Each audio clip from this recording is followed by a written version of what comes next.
There has been extreme confusion online about how a revocable trust will help give your kids step up in basis in your assets on your death. But it is garbage. It is actual trash. And thank goodness we have actual tax law to figure out the answer, which is IRC 1014. This is our statute for step up in basis. If you take a look at it, nowhere in there does it have anything to do with a revocable trust. What IRC 1014 tells us is when your kids inherit your assets through a will, through probate, it doesn't need a revocable trust, they get a step up or a step down in basis based on the fair market value of the asset. And the main distinction to know is this is different from IRC 1015, which is our gift carryover basis. So that is the one main distinction that does matter, is when you gift an asset, you don't get step up in basis. When you let it go through inheritance, you do, and a revocable trust has nothing to do with it. This is the thing with professionals. Everybody looks through their personal lens, and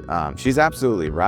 You don't have to use a trust, right? But the concern is, yeah, you get the step up in basis, but here's the concern. Do you want your estate to go through probate to get that same step up in basis? Or do you want your estate to avoid probate? That's why people use irrevocable trusts, right? Because you want to get the step up in basis, and you also don't want to go through the court process. There's two things happening here. There's estate and probate law, and then there's tax law. When you blend them together, the code is what it is and it says what it says, but do you want your estate to go through probate? If the answer is no, then you're going to need to use a trust. If you don't care, then you don't have to.